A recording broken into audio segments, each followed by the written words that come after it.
मेरे प्रिय आत्मन,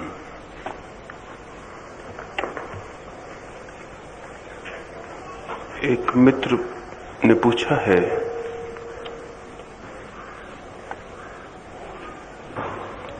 ध्यान या साधना से मृत्यु पर विजय मिल सकती है,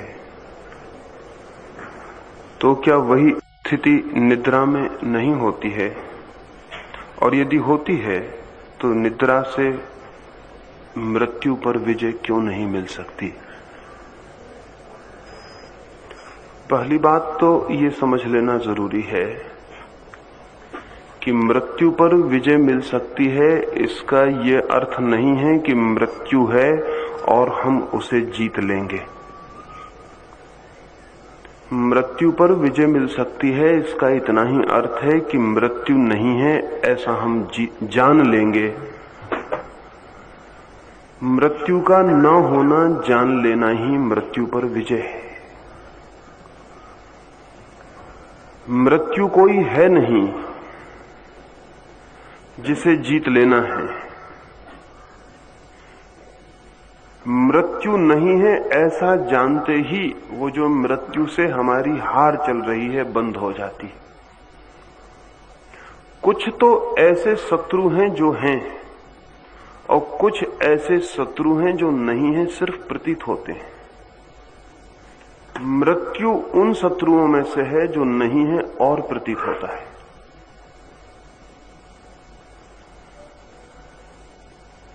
इसलिए विजय का अर्थ ऐसा नहीं ले लेना कि कोई मृत्यु कहीं है और उसे हम जीत लेंगे। जैसे कोई आदमी अपनी छाया से लड़ने लगे और पागल हो जाए और फिर हम उसे कहें कि गौर से देखो छाया है ही नहीं, और वो छाया को देखे और हंसने लगे और जाने कि मैंने छाया को अब जीत लिया।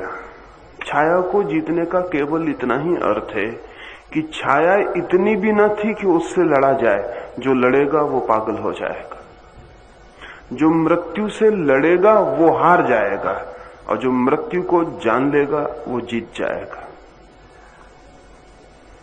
इसका दूसरा मतलब ये भी हुआ कि अगर मृत्यु नहीं है तो वस्तुतः हम कभी मरते ही नहीं हैं, चाहे हम जानते हो और चाहे न जानते हो। ऐसा नहीं है कि दुनिया में दो तरह के लोग हैं, एक वे जो मरते हैं और एक वे जो नहीं मरते। ऐसा नहीं है। दुनिया में कोई भी कभी नहीं मरता है, लेकिन दुनिया में दो तरह के लोग हैं, एक वे जो जानते हैं कि नहीं मरते हैं और एक वे जो नहीं जानते हैं। इतना ही फर्क है। निद्रा में भी हम वहीं पहुंचते हैं जहां ध्यान में पहुंचते हैं,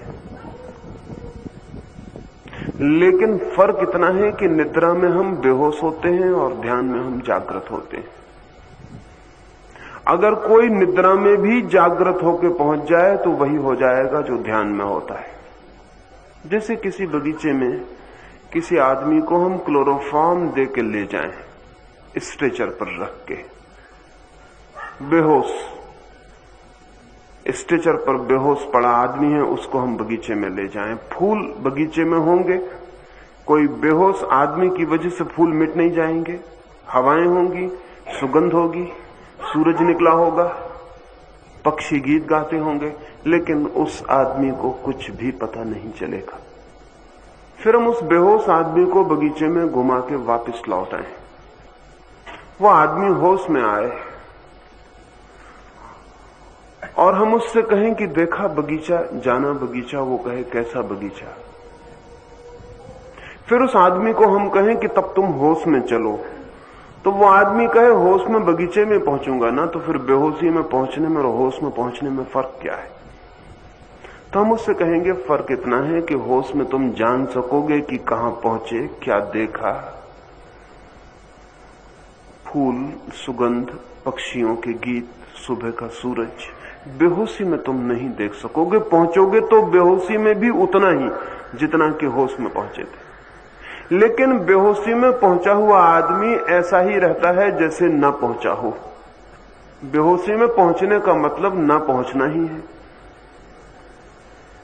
हम नींद में भी वहीं पहुंचते हैं जहां ध्यान में कोई पहुंचता है, लेकिन नींद में भी उसी बगीचे में प्रवेश कर जाते हैं, उसी जीवन के बगीचे में जहां ध्यान में कोई प्रवेश करता है। लेकिन नींद में हम होते हैं बेहोश, रोज पहुंचते हैं और वापस लौट आते हैं।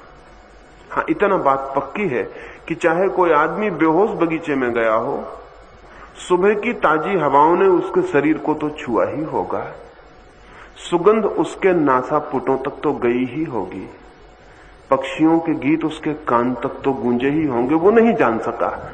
लेकिन बगीचे से बेहोश लौट आने पर भी शायद जगने पर वो कहे कि आज बड़ा अच्छा लग रहा है, बड़ी शांति मालूम पड़ रही है।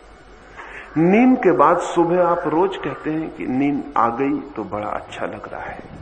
क्या लग रहा है अच्छा? नींद आने से क्या अच्छा हो गया? जरूर नींद में आप कहीं गए हैं जहां कुछ हुआ है, लेकिन उसका कोई पता नहीं, सिर्फ छोटी सी खबर रह गई है पीछे कि अच्छा लग रहा है, सुबह जागकर अच्छा लग रहा है। तो जो आदमी रात गहरी नींद में पहुंच जाता है वो सुबह ताजा होकर लौट आता है। वो किसी ताजगी के स्रोत तक गया लेकिन बेहोश। और जो आदमी रात नहीं सो पाता वो सुबह और भी थका मांदा होता है जितना सांझ को थका मांदा नहीं था। और अगर एक आदमी कुछ दिन तक न सो पाए तो जीवन दूभर हो जाता है, क्योंकि जीवन के स्रोत से उसके संबंध विच्छिन्न हो जाते हैं। वो वहां तक नहीं पहुंच पाता जहां तक पहुंचना अत्यंत जरूरी है। दुनिया में कठिन से कठिन अगर कोई सजा हो सकती है तो वो मौत की नहीं है। मौत की सजा तो सरल है, क्षण भर में हो जाती है। सबसे बड़ी सजाएं जिन लोगों ने ईजाद की थी वो सजाएं थी नींद ना आने देने की। किसी व्यक्ति को नींद ना आने देना सबसे बड़ी सजा है। तो आज भी चीन में या रूस में या हिटलर के जर्मनी में निरंतर कैदियों को जगाए रखने का उपाय किया जाता है। 15 दिन किसी कैदी को न सोने दिया जाए, उसकी जो पीड़ादायक स्थिति हो जाती है उसकी हम कल्पना भी नहीं कर सकते। वो करीब करीब विक्षिप्त हो जाता है और वो सब बातें बोलने लगता है जिन्हें उसने रोकने की कोशिश की थी, जिन्हें कि उसके दुश्मन जानना चाहते हैं। वो अपने आप बोलने लगता है, अनर्गल उसके मुंह से सब निकलने लगता है। उसे होश ही नहीं रह जाता कि अब क्या हो रहा है। तो चीन में तो वो पूरा व्यवस्थित उपाय बनाए हुए हैं कि 6-6 महीने तक कैदियों को न सोने देंगे। उनकी स्थिति बिल्कुल विक्षिप्त हो जाएगी। वे भूल ही जाएंगे कि वे कौन हैं, उनका नाम क्या है, उनका धर्म क्या है, उनकी जाति क्या है, वे किस गांव के रहने वाले हैं, किस देश के, वे सब भूल जाएंगे।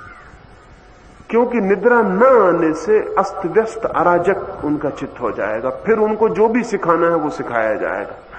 तो अमेरिका के जो सैनिक कोरिया के युद्ध में रूस में पड़ गए, चीन में पकड़ गए थे, उन सबको उन्होंने जगह जगह के ऐसी हालत कर दी कि जब वे वापस लौटे तो वे अमेरिका को गाली देते हुए लौटे और कम्युनिज्म की प्रशंसा करते हुए लौटे, क्योंकि उनको पहले सोने नहीं दिया गया। इसके बाद जब उनका चित्त अस्त व्यस्त हो गया तब उनको कम्युनिज्म का दिन रात पाठ पढ़ाया गया। पहले उनकी आइडेंटिटी, वो कौन है, इसको अस्त व्यस्त कर दिया। फिर उनको बताया कि तुम कौन हो, उनको बताया कि तुम तो कम्युनिस्ट हो। वो बेचारे यही सीख के वापस लौटे। हैरान उन सैनिकों को देख के अमेरिका के मनोवैज्ञानिक हुए कि इनको क्या हो गया है। नींद न आने दी जाए तो व्यक्ति अपने जीवन स्रोत से असंबंधित हो जाता है। दुनिया में नास्तिकता बढ़ती जाएगी जिस मात्रा में नींद कम होती चली जाएगी। जिन मुल्कों में नींद जितनी कम हो जाएगी उन मुल्कों में नास्तिकता उतनी ही ज्यादा हो जाएगी। जिन मुल्कों में नींद जितनी गहरी होगी आस्तिकता उतनी ही ज्यादा होगी। लेकिन ये आस्तिकता नास्तिकता बिल्कुल अनजानी है, परिचित नहीं है, बेहोशी की है। क्योंकि जो आदमी गहरा सोता है वो दिन भर शांति से जीता भी है, और जो आदमी गहरा नहीं सोता वो दिन भर बेचैन और परेशान जीता है। बेचैन और परेशान मन ईश्वर को स्वीकार करने की किस हालत में व्यवस्था बनाए। पीड़ित, अतृप्त, क्रोध से भरा मन इंकार करता है, अस्वीकार करता है। पश्चिम में जो निरंतर बढ़ती हुई नास्तिकता है, उसके बुनियाद में विज्ञान नहीं है, उसके बुनियाद में नींद का अस्त व्यस्त हो जाना है। आज न्यूयॉर्क में 30% लोग हैं कम जो बिना दवा लिए नहीं सो सकते हैं। और मनोवैज्ञानिक कहते हैं कि 100 साल अगर ऐसी स्थिति रही तो न्यूयॉर्क जैसे नगर में कोई भी व्यक्ति बिना दवा लिए नहीं सो सकेगा। नींद एकदम खो गई है। और ये हो सकता है कि जो आदमी जिसकी नींद खो जाती है वो ये विश्वास न कर सके। अगर आप वो आपसे पूछे कि आप कैसे सोते हैं, आपके सोने की तरकीब क्या है, और आप कहें कि कोई तरकीब नहीं, मैं तो बिस्तर पर सिर रखता हूं और सो जाता हूं, तरकीब है ही नहीं, सोने की कोई तरकीब है आपके पास, बस सिर रखते हैं और सो जाते हैं, तो वो कहे क्यों झूठ बोलते हैं, असंभव है ये बात, जरूर कोई तरकीब होगी जो मुझे पता नहीं, क्योंकि सिर तो मैं भी रखता हूं तकिए पर, लेकिन सो नहीं पाता हूं। तो झूठ कहते हैं आप। और एक वक्त आ सकता है, आज से 1000-2000 वर्ष बाद, भगवान न करे ऐसा वक्त आए, लेकिन लगता है ऐसा वक्त आ जाएगा जबकि स्वाभाविक नींद सभी की खो गई होगी। और तब लोग ये विश्वास न कर सकेंगे कि आज से 1000-2000 साल पहले लोग बस रात को बिस्तर पर सिर रखते थे और सो जाते थे। और वो कहेंगे कि ये कपोल कल्पित पुराण की बातें मालूम पड़ती हैं, ये बातें सच नहीं, ये हो ही नहीं सकता, क्योंकि जो हमें नहीं होता है वो किसी को कैसे हो सकता है, यही कठिनाई है। मैं आपको ये इसलिए कह रहा हूं कि आज से 3 या 4000 वर्ष पहले लोग इसी तरह आंख बंद करते थे और ध्यान में चले जाते थे। जितनी सरलता से आज आप सो जाते हैं और 2000 वर्ष बाद या आज भी न्यूयॉर्क में सोना मुश्किल है, बंबई में भी मुश्किल होता चला जा रहा है, आज नहीं कल द्वारका में भी मुश्किल होगा। ये वक्त के फासले की बात है और कोई कठिनाई नहीं है इसमें। तो आज हम विश्वास नहीं कर सकते हैं कि जमाना ऐसा भी रहा होगा कि आदमी ने सोचा कि ध्यान में जाऊं, बैठा, आंख बंद की और ध्यान में चला। हम कहेंगे ये कैसे हो सकता है, क्योंकि हम भी तो आंख बंद करके बैठते हैं, कहीं नहीं जाते, विचार तो चक्कर ही लगाए रहते, हम तो जा ही नहीं पाते। ध्यान भी प्रकृति के निकट आदमी के लिए इतना ही सरल था जितनी नींद प्रकृति के निकट जो आदमी है उसको सरल है। पहले ध्यान गया, अब नींद जाएगी, क्योंकि पहले वे चीजें जाती हैं जो चेतन है, फिर वे चीजें जाती हैं जो अचेतन है। और जिस ध्यान चला गया तो दुनिया करीब करीब अधार्मिक हो गई है, और नींद चली जाएगी तो दुनिया पूरी तरह अधार्मिक हो जाएगी। नींद से रिक्त पृथ्वी पर धर्म की कोई संभावना नहीं रह जाने वाली। लेकिन आप कभी सोच ही नहीं सकते कि नींद से इतना संबंध हो सकता है। नींद से इतने गहरे संबंध हैं जिनका हिसाब लगाना मुश्किल है। व्यक्ति कैसा सोता है इस पर पूरा निर्भर है कि वो कैसा जिएगा। अगर वो नहीं सो पाता है तो उसका सारा जीवन अस्त व्यस्त हो जाएगा, सारे जीवन के संबंध उलझ जाएंगे, सब विषाक्त हो जाएगा, सब क्रोध से भर जाएगा। और अगर व्यक्ति गहरा सोता है तो उसके जीवन में एक ताजगी, एक शांति, एक आनंद का भाव बहता रहेगा। उसके संबंध में, उसके प्रेम में, उसकी सारी चीजों में एक शांति बनी रहेगी। लेकिन अगर नींद खो गई तो उसका परिवार, उसकी पत्नी, उसका पति, उसका बेटा, उसकी मां, उसका पिता, उसका शिक्षक, विद्यार्थी, सब अस्त व्यस्त हो जाएंगे। क्योंकि नींद हमें अचेतन में वहां ले जाती है जहां हम परमात्मा के भीतर डूब जाते हैं। ज्यादा देर को नहीं डूबते। स्वस्थ से स्वस्थ आदमी भी सिर्फ गहरे में 10 मिनट के लिए पहुंचता है पूरी रात की 8 घंटे की नींद में। 10 मिनट के लिए ऐसा क्षण आता है जब आप पूरी तरह डूब जाते हैं, जब सपना भी नहीं होता। जब तक सपना चल रहा है तब तक नींद पूरी नहीं है, तब तक जागने और नींद के बीच में आप भटक रहे हैं। सपना जो है वो अर्ध निद्रा, अर्ध जागृत स्थिति है। सपने का मतलब है कि आंख तो बंद है लेकिन आप सो नहीं गए, बाहर की दुनिया के प्रभाव अभी काम कर रहे हैं। दिन में जिनसे मिले थे अभी रात में भी सपने में उनसे मिलना जारी है। सपना बीच की जगह है, और हम में से बहुत लोग नींद से तो टूट गए हैं, सपने में ही है, नींद तक पहुंचते ही नहीं। ये दूसरी बात है कि सुबह आपको याद न रह जाता हो कि रात भर सपना देखा। लेकिन अभी अमेरिका में उन्होंने कोई 10 बड़े प्रयोगशालाएं स्थापित की, जिनमें कोई 1000 आदमी आज 10 वर्षों से निरंतर प्रयोगशालाओं में सो रहे हैं जाके रात। उनका अध्ययन किया जा रहा है कि नींद क्या है। अमेरिका की उत्सुकता इस समय नींद में इतनी है, और इसलिए ध्यान में भी है। इसलिए कोई महेश योगी या कोई भी जाके, जिनका ध्यान से कोई भी संबंध नहीं, वो लोग भी जाके अमेरिका में कुछ भी ट्रिक्स की बातें कर दें कि राम राम राम राम जपो, तो लाखों लोग सुनने को उत्सुक है। वो नींद टूट गई है, इसलिए वो ध्यान में भी उत्सुक है। वो सोचते हैं शायद इससे भी नींद आ जाए, शांति आ जाए। इसलिए ध्यान उनको एक तरह का ट्रैंक्विलाइजर से ज्यादा नहीं है। जब विवेकानंद ने पहली दफा अमेरिका में ध्यान की बात की, तो एक डॉक्टर ने आकर विवेकानंद को कहा कि मुझे तो आपके ध्यान से बड़ा आनंद आया, ये तो बिल्कुल नॉन मेडिसिनल ट्रैंक्विलाइजर है, बिना दवा की नींद की दवा, नॉन मेडिसिनल ट्रैंक्विलाइजर। दवा भी नहीं है और नींद भी आ जाती, तो बहुत ही अच्छा है। अमेरिका में जो आपके योगियों का प्रभाव पड़ रहा है, उसका कारण योगी नहीं है, उसका कारण वहां नींद का खो जाना है, और कोई कारण नहीं। वहां नींद एकदम खराब हो गई, और नींद खराब हो गई तो पूरा जीवन बोझिल और उदास और तनाव से भर गया। इसलिए ट्रैंक्विलाइजर्स का निरंतर बढ़ता हुआ रूप सामने आ रहा है। किसी तरह नींद कैसे लाई जा सके। करोड़ों अरबों रुपयों का ट्रैंक्विलाइजर अमेरिका खर्च कर रहा है प्रतिवर्ष। 10 बड़ी लेबोरेटरीज बना के वहां 1000 लोगों को निरंतर सुलाया जा रहा है। सोने के पैसे दिए जा रहे हैं, सोने का रात भर का उनको पैसा होता है, क्योंकि रात भर उनकी नींद को कई तरह की तकलीफें दी जाती हैं। सब तरफ इलेक्ट्रोड लगे रहते हैं बिजली के, पूरे हजारों वायर लगे रहते हैं शरीर में, सब तरफ से जांच चलती रहती है कि उनके भीतर क्या हो रहा है। एक सबसे अद्भुत जो घटना उन प्रयोगों में आई है वो ये है कि करीब करीब आदमी रात भर सपने देखता है। वो आदमी भी जो सुबह कहता है कि मैंने कोई सपना नहीं देखा। फर्क स्मृति का है। जो आदमी कहता है सुबह कि मैंने सपना देखा, उसकी स्मृति थोड़ी ठीक है, और जो आदमी कहता है मैंने सपना रात नहीं देखा, उसकी स्मृति थोड़ी कमजोर है। और कोई फर्क नहीं, सारे लोग रात भर सपना देख रहे हैं।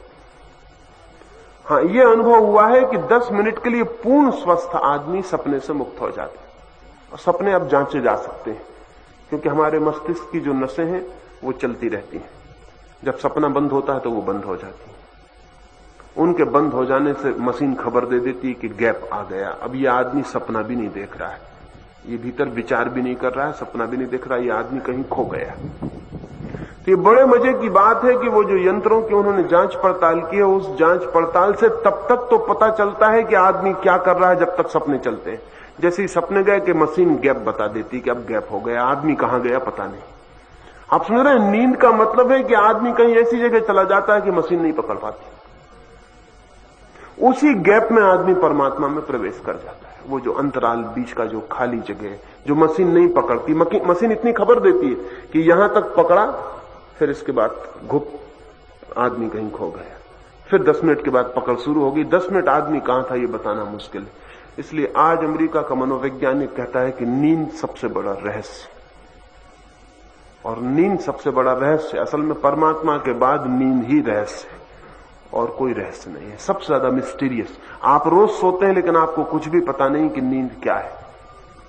जिंदगी भर से सो रहे हैं लेकिन इससे कोई फर्क नहीं पड़ता। ये मत सोचना कि हम जिंदगी भर से सो रहे हैं तो हमको पता है कि नींद क्या है। नींद का बिल्कुल आपको पता नहीं, क्योंकि नींद तब होती तब आप नहीं होते।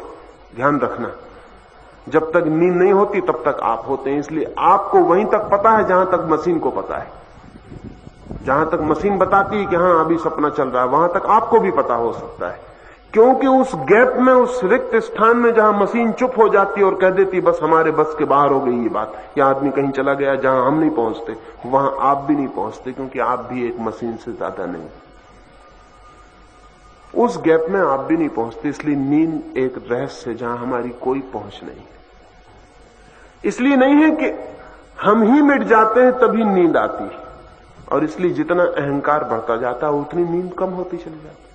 अहंकारी आदमी को नींद खत्म हो जाती, क्योंकि अहंकार कहता है कि मैं 24 घंटे कहता है मैं, उठता है तो कहता है मैं, चलता है तो कहता है मैं, सड़क पर निकलता है तो कहता है मैं। वो 24 घंटे मैं इतने ज्यादा कहता है कि जब नींद के वक्त मैं छोड़ने का समय आता है तब वो मैं को नहीं छोड़ पाता, नींद मुश्किल हो जाती, नींद असंभव है। मैं को रहते नींद असंभव है। और मैंने कल आपसे कहा कि मैं के रहते परमात्मा में प्रवेश असंभव है। नींद और परमात्मा में प्रवेश बिल्कुल एक सी बात है। फर्क इतना ही है कि नींद बेहोशी में प्रवेश है और ध्यान होश में प्रवेश है, लेकिन यह फर्क बहुत बड़ा है। हजारों जन्मों तक नींद में आप परमात्मा में प्रवेश करते रहेंगे, लेकिन इससे आपको परमात्मा का कोई पता नहीं चलेगा। लेकिन एक क्षण भी अगर आप ध्यान में प्रवेश कर गए परमात्मा में, उस जगह पहुंच गए जहां नींद में हजारों बार पहुंचे हैं, लाखों बार पहुंचे हैं, तो आपकी जिंदगी पूरी बदल जाएगी। और मजे की बात यह है कि जो व्यक्ति एक बार ध्यान में प्रवेश कर जाता है, उस शून्य में जहां नींद ले जाती है, उसके बाद वो नींद में भी कभी बेहोश नहीं रहता। वो जो कृष्ण ने गीता में कहा है कि जब सब सोते हैं तब भी योगी जागता है, उसका ये अर्थ है। जब सब सो जाते हैं तब भी वो जागता है। इसका मतलब ये नहीं कि योगी नहीं सोता है, योगी से बढ़िया कोई भी नहीं सोता है। योगी जैसा सोता है वैसा कोई सोता ही नहीं,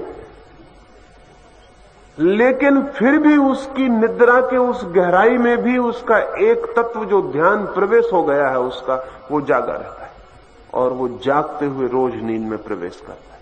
तब उसके लिए ध्यान और नींद एक ही बातें हो जाती हैं, तो कोई फर्क नहीं रह जाता, कोई फर्क ही नहीं रह जाता।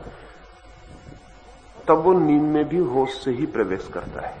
एक बार ध्यान से कोई भीतर चला जाए फिर वो कभी भी नींद में बेहोश नहीं है। बुद्ध के पास आनंद वर्षों तक रहा, वर्षों तक बुद्ध के पास सोया। एक दिन बुद्ध से सुबह सुबह उसने पूछा कि मैं बड़ा हैरान हूं, आज वर्षों हो गए हैं मैं आपको देखता हूं, आप एक ही करवट सोते हैं, रात भर जैसे सोते हैं रात भर वैसे ही सोए रहते हैं।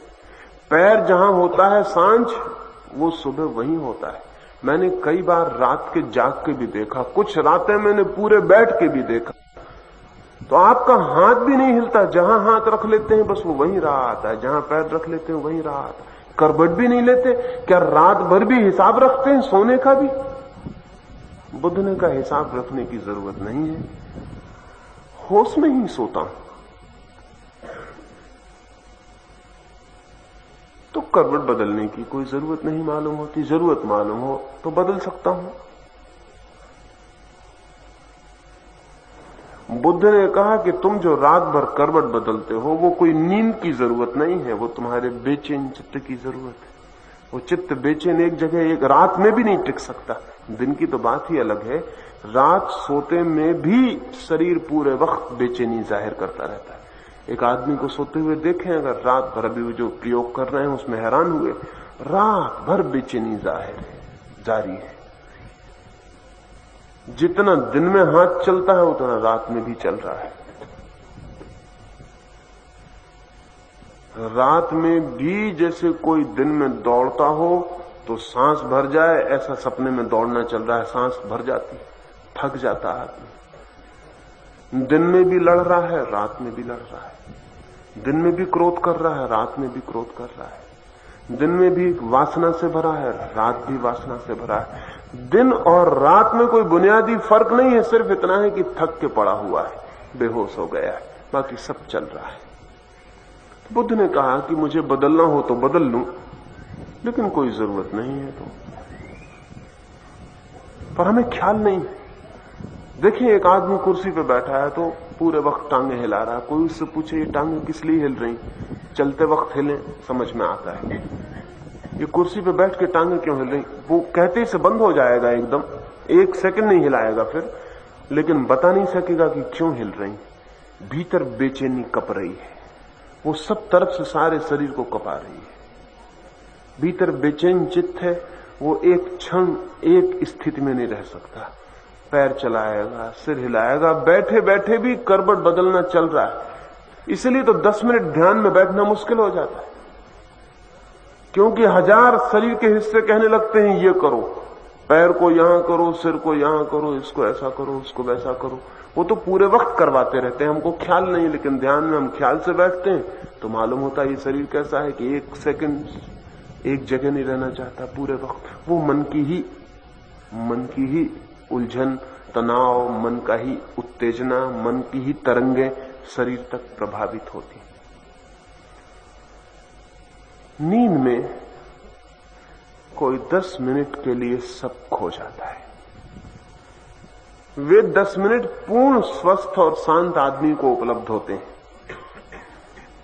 सभी को नहीं। कोई 5 मिनट, कोई 4 मिनट, कोई 3 मिनट, कोई 2 मिनट, कोई 1 मिनट। अधिकतम लोगों को 2 मिनट, 1 मिनट उपलब्ध होता है। उतने ही 1 मिनट पर हम 24 घंटे चलाते हैं। वो 1 मिनट में जो रस मिल जाता है जड़ों में उतर के, और उससे ही हम 24 घंटे की जीवन को चला लेते हैं। उतनी देर में दिया जो तेल पा जाता है 24 घंटे जल लेता है। इसलिए तो दिया बहुत मंदा मंदा जलता है। उतना तेल ही नहीं इकट्ठा हो पाता जीवन का कि दिया तेजी से जल सके, कि दिया मसाल बन सके। वो नहीं हो पाता।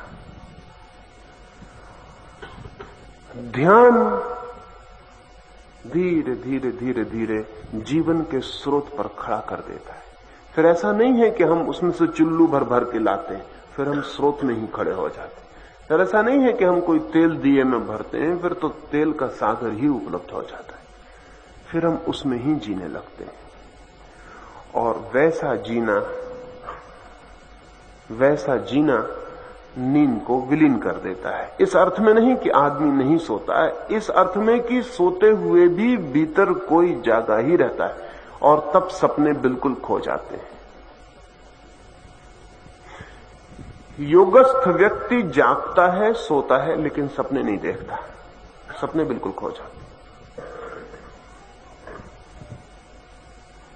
और जब सपने खो जाते हैं तो विचार खो जाते हैं। जागरण में जिसे हम विचार कहते हैं उसे ही निद्रा में स्वप्न कहते हैं। स्वप्न और विचार में फर्क नहीं है, फर्क थोड़ा सा ही है। विचार थोड़े सभ्य हो गए सपने थोड़े आदिम, ओरिजिनल विचार हैं। असल में बच्चे या पुरानी आदिम जातियां चित्रों में ही सोच सकती हैं, शब्दों में नहीं। मनुष्य का पहला जो सोचना है वो चित्रों में ही होता है। जैसे एक बच्चे को भूख लगी तो बच्चा शब्दों में नहीं सोचता कि मुझे भूख लगी है। बच्चा मां के स्तन को देख सकता है, स्तन को पीते हुए चित्र देख सकता है। स्तन मिलना चाहिए ऐसी आकांक्षा से भर सकता है, शब्द नहीं बना सकता। शब्द तो बहुत बाद में बनने शुरू होते हैं, पहले तो चित्र ही होते हैं। और अगर हमें भाषा ना आती हो तो फिर हम भी चित्रों का उपयोग करते हैं। आप किसी प्रदेश चले जाएं जहां की भाषा आपको नहीं आती और पानी पीना हो तो आप दोनों हाथ मुंह के पास करके कहेंगे कि मुझे पानी पीना। क्योंकि जब शब्द नहीं है तब चित्र की जरूरत पड़ जाती है, क्योंकि चित्र हमारी। और मजे की बात यह है कि शब्दों की भाषाएं अलग हैं, चित्रों की भाषाएं अलग नहीं। दुनिया के किसी कोने पे चले जाएं और हाथ चुल्लू बना के मुंह के पास करके कहें, कोई भी समझ लेगा कि पानी पीना। क्योंकि चित्र की भाषा प्रत्येक आदमी की एक है। शब्द हमने अलग अलग ईजाद किए हैं, लेकिन चित्र हमारी ईजाद नहीं है। चित्र तो मनुष्य के मन की भाषा है।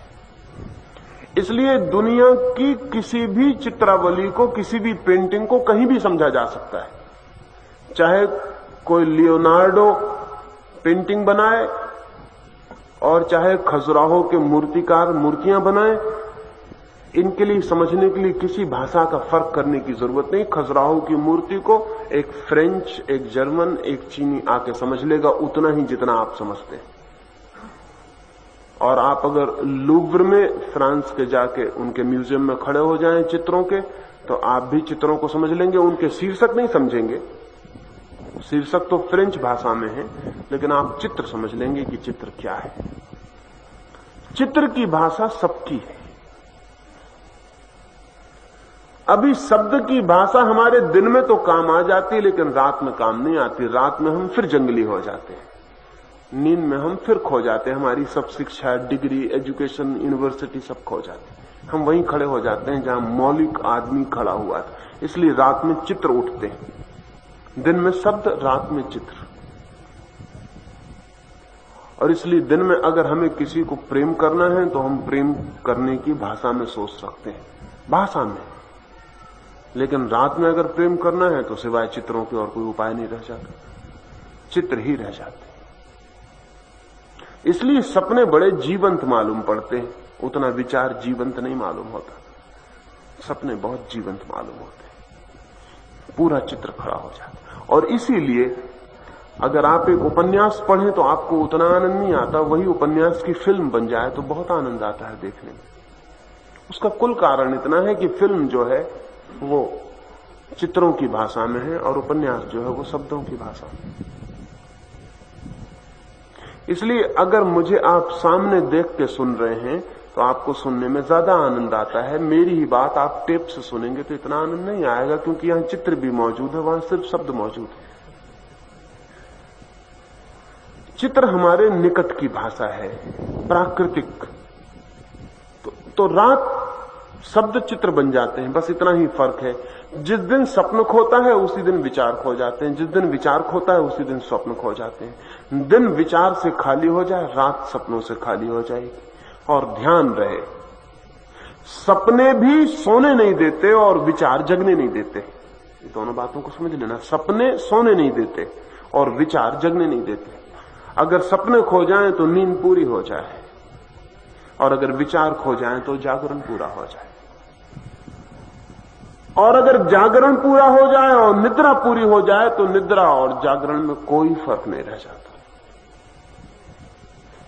सिर्फ आंख खुले होने और बंद होने का फर्क रह जाता। शरीर के विश्राम करने और श्रम करने का फर्क रह जाता, और कोई फर्क नहीं रह जाता। जो व्यक्ति पूरा जाग गया है वो पूरा सोता है, लेकिन सोने और नींद में उसकी चेतना में कोई फर्क नहीं पड़ता। चेतना एक ही होती है, सिर्फ शरीर में फर्क पड़ता है। जागने में शरीर श्रम में होता है, सोने में विश्राम में होता है, इतना ही फर्क पड़ता है।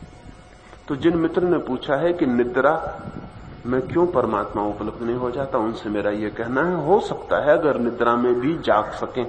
और ध्यान का इतना ही मतलब है। इसलिए मेरे ध्यान की जो प्रक्रिया है वो असल में सोने की ही प्रक्रिया है, जागते हुए सोने की, जागते हुए नींद में जाने की। इसलिए शरीर को शिथिल करने को कहता हूं, श्वास को छोड़ देने को कहता हूं, मन को शांत करने को कहता हूं। ये नींद की तैयारी है। और इसलिए अक्सर ऐसा हो जाता है कि ध्यान में न जाके कुछ मित्र नींद में चले जाते हैं। अक्सर ऐसा हो जाता है, क्योंकि ये तैयारी नींद की ही है। इस तैयारी को करते ही करते वो कब सो जाते हैं उन्हें पता नहीं चलता। इसलिए तीसरी बात निरंतर कहता हूं कि भीतर जागे रहें, भीतर होश से भरे रहें। शरीर बिल्कुल शिथिल छूट जाए, श्वास बिल्कुल शिथिल हो जाए, जितनी नींद में होती उससे भी ज्यादा हो जाए, लेकिन भीतर जागे रहें, भीतर होश दिए की तरह जलता रहे, ताकि नींद ना आ जाए। ध्यान और नींद की प्रारंभिक शर्तें एक जैसी हैं, अंतिम शर्त में फर्क है। पहली शर्त वही है कि शरीर शिथिल हो। अगर डॉक्टर के पास जाएंगे, कहेंगे नींद नहीं आती, तो वो आपको रिलैक्सेशन सिखाएगा। वो कहेगा शरीर को शिथिल करें। जो मैं आपको कह रहा हूं वही आपसे कहेगा कि शरीर को शिथिल छोड़ें, रिलैक्स करें, शरीर पर तनाव ना रखें। सारे शरीर को ऐसा छोड़ दें जैसे रुई का जैसा पहला बिल्कुल ढीला छूटा है, ऐसा छोड़ दें। वो आपको कहेगा कि देखें एक बिल्ली को सोते हुए। कभी बिल्ली को सोते देखा, कुत्ते को सोता देखा? कैसा सोता है, जैसे है ही नहीं, एकदम। एक छोटे बच्चे को सोते देखे, कैसा सोता है, जैसे सब मिट गया, कहीं कोई तनाव नहीं है, सब हाथ पैर ऐसे ढीले पड़ गए हैं कि जिसका हिसाब नहीं। एक आदमी को सोते देखें, जवान आदमी को, बूढ़े आदमी को सोते, सब खिंचा हुआ है। तो डॉक्टर कहेगा, चिकित्सक कहेगा कि बिल्कुल ढीला छोड़ दे। नींद की भी शर्त वही है। नींद की भी शर्त यह है कि श्वास शिथिल और गहरी हो जाए, शांत हो जाए। क्योंकि आपने ध्यान किया होगा, अगर दौड़ना पड़े तो श्वास तेज हो जाएगी।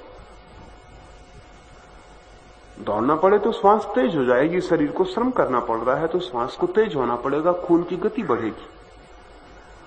अब अगर सोना है तो खून की गति शिथिल हो जानी चाहिए, ठीक दौड़ने से उल्टी हालत हो जानी चाहिए तो श्वास शिथिल हो जाएगी। इसलिए दूसरी शर्त है श्वास शिथिल करने। अगर विचार तेजी से चल रहे हैं तो मस्तिष्क में खून को तेजी से दौड़ना पड़ता है, और खून तेजी से सिर में दौड़े तो नींद असंभव है। नींद की शर्त है कि खून की दौड़ सिर में कम हो जाए। इसलिए आप तकिया रखते हैं। आपने कभी ख्याल नहीं किया कि तकिया क्यों रखते हैं? तकिया खून की गति को कम करने के लिए रखते हैं। अगर तकिया न रखें तो सिर शरीर के सतह पर होता है, सतह पर होने से खून की गति पूरी होती है, सिर में पैर तक बराबर होती है। सिर को ऊंचा कर लेते हैं तो सिर पे खून को चढ़ने में मुश्किल पड़ जाती है, तो सिर में कम चढ़ता है और पूरे शरीर में गति करता है, सिर में गति कम हो जाती है। इसलिए जिनको जितनी मुश्किल से नींद आती है उनको उतने तकिए बढ़ाते जाना पड़ेगा, 1 2 3 बढ़ाते जाए, क्योंकि सिर ऊंचा होना चाहिए। अब मैं बता दूं, सिर ऊंचे होने का कुल इतना मतलब है कि वहां खून कम जाए। वहां खून कम जाएगा तो नींद जल्दी आ जाएगी, क्योंकि वहां गति न होगी तो मस्तिष्क शिथिल हो जाएगा।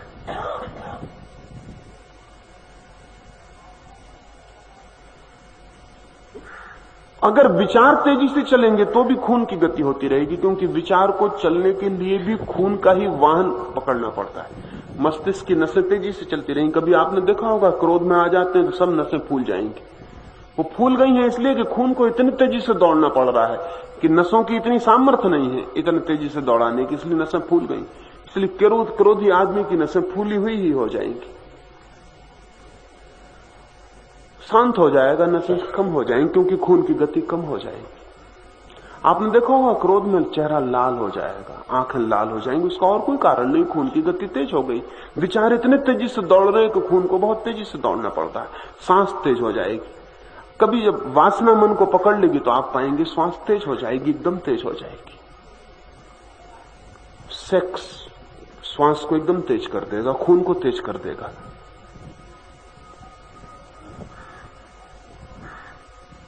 पसीना छूट जाएगा शरीर से, क्योंकि वो इतना तेज विचार चलेगा तो मन इतने तेज चलेगा तो मस्तिष्क के सारे स्नायु तेज खून फेंकेंगे। तो इसलिए शर्तें वही हैं जो नींद की हैं। शरीर को शिथिल छोड़ दें, श्वास को शिथिल छोड़ दें, विचार को छोड़ दें। नींद की भी शर्तें यही हैं, ध्यान की भी शर्तें यही। प्रारंभिक शर्तें एक सी, अंतिम शर्त में फर्क है। नींद का है कि अब सो जाएं और ध्यान का है कि अब जागें। ये तीनों शर्तें पूरी हो जाएं, आप जागे रहें बस। इसलिए जिन मित्र ने पूछा है ठीक ही पूछा है। नींद और ध्यान में बड़े गहरे संबंध हैं, समाधि और सुसुप्ति में बड़े गहरे संबंध हैं, लेकिन एक फर्क है जो बहुत कीमती, वो फर्क है जागे हुए और मूर्छित होने का। नींद मूर्छा है, ध्यान जागृति। एक और मित्र ने पूछा है कि जिसे आप ध्यान कह रहे हैं उसमें और ऑटो हिप्नोसिस में, आत्म सम्मोहन में क्या फर्क है? वही फर्क है जो नींद में और ध्यान में। इस बात को भी समझ लेना उचित है। नींद है प्राकृतिक रूप से आई हुई और आत्म सम्मोहन भी निद्रा है प्रयत्न से लाई हुई, इतना ही फर्क है। हिप्नोसिस में हिप्नोस का मतलब भी नींद होता है। हिप्नोसिस का मतलब ही होता है तंद्रा, उसका मतलब होता है सम्मोहन। एक तो ऐसी नींद है जो अपने आप आ जाती है और एक ऐसी नींद है जो कल्टीवेट करनी पड़ती, लानी पड़ती। अगर किसी को नींद न आती हो तो फिर उसको लाने के लिए कुछ करना पड़ेगा। तब एक आदमी अगर लेट के सोचे कि नींद आ रही है, नींद आ रही है, नींद आ रही है, मैं सो रहा हूं, मैं सो रहा हूं, मैं सो रहा हूं, तो ये भाव उसके प्राणों में घूम जाए, घूम जाए, घूम जाए, उसका मन पकड़ ले कि मैं सो रहा हूं, नींद आ रही, तो शरीर उसी तरह का व्यवहार करना शुरू कर देगा। क्योंकि शरीर कहेगा कि नींद आ रही तो अब शिथिल हो जाओ, नींद आ रही है तो श्वासें कहेंगी अब शिथिल हो जाओ, नींद आ रही है तो मन कहेगा कि अब चुप हो जाओ। नींद आ रही है इसकी वातावरण पैदा अगर कर दिया जाए भीतर, तो शरीर उसी तरह व्यवहार करने लगेगा। शरीर को इससे कोई मतलब नहीं है। शरीर तो बहुत आज्ञाकारी है। अगर आपको रोज 11 बजे भूख लगती है, रोज आप खाना खाते हैं 11 बजे, और आज घड़ी में चाबी नहीं भर पाए हैं और घड़ी रात में ही 11 बजे रुक गई है और अभी सुबह के 8 ही बजे, और आपने देखी घड़ी और देखा कि 11 बज गए, एकदम पेट कहेगा भूख लगाई। अभी 11 बजे नहीं, अभी 3 घंटे हैं बजने में, लेकिन घड़ी कह रही 11 बज गए। पेट एकदम से खबर कर देगा कि भूख लगाई है, क्योंकि पेट का तो यांत्रिक व्यवस्था है। 11 बजे रोज भूख लगती है तो 11 बज गए तो भूख लगाई है, पेट खबर कर देगा। पेट बिल्कुल खबर कर देगा कि भूख लगाई। अगर रोज रात 12 बजे आप सोते हैं और अभी 10 ही बजे हैं और घड़ी ने 12 के घंटे बजा दिए, घड़ी के घंटे देख के आप फौरन पाएंगे कि तंद्रा उतरनी शुरू हो गई, क्योंकि शरीर कहेगा कि 12 बज गए, अब सो जाना चाहिए। शरीर बहुत आज्ञाकारी है, और जितना स्वस्थ शरीर होगा उतना ज्यादा आज्ञाकारी होगा। स्वस्थ शरीर का मतलब ही ये होता है आज्ञाकारी शरीर। अस्वस्थ शरीर का मतलब होता है जिसने आज्ञा मानना छोड़ दिया। अस्वस्थ शरीर का और कोई मतलब नहीं होता, इतने मतलब होता है कि आप आज्ञा देते हैं वो नहीं मानता। आप कहते हैं नींद आ रही, वो कहता कहां आ रही। आप कहते हैं भूख लगी, वो कहता बिल्कुल नहीं लगी। आज्ञा छोड़ दे वो शरीर अस्वस्थ हो जाता है, आज्ञा मान ले वो शरीर स्वस्थ है, क्योंकि वो हमारे अनुकूल चलता है, हमारे पीछे चलता है, छाया की तरह अनुगमन करता है। जब वो आज्ञा छोड़ देता है तो बड़ी मुश्किल खड़ी हो जाती है। तो हिप्नोसिस का मतलब, सम्मोहन का मतलब इतना है कि शरीर को आज्ञा देनी है और उसको आज्ञा में ले आना है। हमारी बहुत सी बीमारियां ऐसी हैं जो झूठी हैं, जो सच्ची नहीं है। 100 में से अंदाजन 50 बीमारियां बिल्कुल झूठी। दुनिया में जो इतनी बीमारियां बढ़ती जाती हैं उसका कारण ये नहीं है कि बीमारियां बढ़ती जाती हैं, उसका कारण ये है कि आदमी का झूठ बढ़ता जाता है, तो झूठी बीमारियां बढ़ती चली जाती हैं। इसको ठीक से ख्याल में ले लें। ये तो रोज बीमारियां बढ़ रही हैं, इसका मतलब ही नहीं कि बीमारियां बढ़ती जाती हैं। बीमारियों को क्या मतलब है कि आप शिक्षित हो गए तो बीमारियां बढ़ जाएं, कि गरीबी कम हो गई तो बीमारियां बढ़ जाएं। कम होनी चाहिए बीमारियां, नहीं, आदमी के झूठ बोलने की क्षमता बढ़ती चली जाती है। तो आदमी दूसरों से झूठ नहीं बोलता, अपने से भी झूठ बोल लेता है, वो बीमारियां भी पैदा कर लेता है। अगर समझ लें कि एक आदमी को बाजार जाने में कठिनाई है, दिवाला निकलने के करीब है, और उसका मन ये मानने को राजी नहीं होता कि वो दिवालिया हो सकता है, और बाजार में जाने की हिम्मत नहीं होती, दुकान पे कैसे जाए, जो दिखता है वही पैसे मांगता है। अचानक वो आदमी पाएगा उसने, उसको ऐसी बीमारी ने पकड़ लिया है जिसने उसे बिस्तर पर लगा दिया। ये क्रिएटेड बीमारी है, ये उसके चित्त ने पैदा कर ली। इस बीमारी के पैदा होने से दोहरे फायदे हो गए। एक फायदा ये हो गया कि अब वो कह सकता है कि मैं बीमार हूं इसलिए नहीं आता हूं। उसने अपने को भी समझा लिया और दूसरों को भी समझा दिया। अब इस बीमारी को किसी इलाज से ठीक नहीं किया जा सकता है, क्योंकि ये बीमारी होती तो इलाज काम करता, ये बीमारी नहीं है। इसलिए इसको जितना दवाइयां दी जाएंगी ये और बीमार पड़ता जाएगा। अगर कभी दवाइयां देने से आपकी बीमारी ठीक ना हो तो आप जान लेना कि बीमारी दवाइयों वाली नहीं है, बीमारी कहीं और है जिसका दवाई से कोई संबंध नहीं है। आप दवाई को गाली देंगे और कहेंगे कि सब डॉक्टर मूर्ख हैं, इतना चिकित्सा कर रहे हो, मेरा इलाज नहीं होता, और आयुर्वेद से लेकर नेचुरोपैथी तक और एलोपैथी से होम्योपैथी तक चक्कर लगाएंगे, कहीं भी कुछ नहीं होगा। कोई डॉक्टर आपके काम नहीं पड़ सकता, क्योंकि डॉक्टर ऑथेंटिक बीमारी, प्रमाणिक बीमारी को ही ठीक कर सकता है। झूठी बीमारी पे उसका कोई बस नहीं है। और मजा यह है कि जो झूठी बीमारी है उसको पैदा आप करने में रसलीन है, आप चाहते हैं कि वो रहे। स्त्रियों की बीमारियां 50% से भी ऊपर झूठी है, क्योंकि स्त्रियों को बचपन से एक नुस्खा पता चल गया है कि जब वो बीमार होती हैं तभी प्रेम मिलता है, और कभी प्रेम मिलते नहीं। जब बीमार होती हैं तब पति दफ्तर छोड़ के उनके पास कुर्सी लगा के बैठ जाता है, मन में कितनी गालियां देता हो लेकिन बैठता है। और पति को जब भी उन्हें बिस्तर के पास बिठा रखना हो तब उनका बीमार हो जाना एकदम जरूरी है। इसलिए स्त्रियां बीमार ही रही आएंगी, कोई मौका ही नहीं जब वो बीमार ना हो, क्योंकि बीमारी में ही वो कब्जा कर लेती है, सब पर हावी हो जाती है। बीमार आदमी घर भर का डिक्टेटर हो जाता है, बीमार आदमी तानाशाह हो जाता है। वो कहता है इस वक्त सब रेडियो बंद, तो सब रेडियो बंद करना पड़ता है। वो कहता सब सो जाओ तो सबको सोना पड़ता है। वो कहता आज घर के बाहर कोई नहीं जाएगा, सब यहीं बैठा, सबको बैठना पड़ता है। तो तानाशाही प्रवृत्ति जितनी होगी उतना आदमी बीमारी खो जाएगा, क्योंकि बीमार आदमी को कौन दुखी करे। अब वो जो कहता है मान लो, जब ठीक हो जाएगा तब ठीक है, लेकिन बड़ा खतरा है, हम इस तरह उसकी बीमारी को उकसावा दे रहे हैं। अच्छा है कि पत्नी जब स्वस्थ हो तब पति पास बैठे, ये समझ में आता है। बीमार हो तब तो कृपा करके दफ्तर चला जाए, क्योंकि उसकी बीमारी को उकसावा ना दे। महंगा है ये। बच्चा जब बीमार पड़े तो मां को उसकी बहुत फिक्र नहीं करनी चाहिए, नहीं तो बच्चा जिंदगी भर जब भी फिक्र चाहेगा तभी बीमार पड़ेगा। जब बच्चा बीमार पड़े तब उसकी फिक्र कम कर देनी चाहिए एकदम, ताकि बीमारी और प्रेम में संबंध ना जुड़ पाए, एसोसिएशन ना हो पाए। यानी बच्चों को ऐसा ना लगे कि जब मैं बीमार होता हूं तब मां को मेरे पैर दबाने पड़ते हैं, सिर दबाना पड़ता है। जब बच्चा खुश हो, प्रसन्न हो, तब उसके पैर दबाओ, सिर दबाओ, ताकि खुशी से प्रेम का संबंध जोड़े। हमने दुख से प्रेम का संबंध जोड़ा हुआ जो बहुत खतरनाक है। तब उसका मतलब यह है कि जब भी प्रेम की कमी होगी तब दुख बुलाओ, तो दुख आएगा तो प्रेम भी पीछे से आएगा।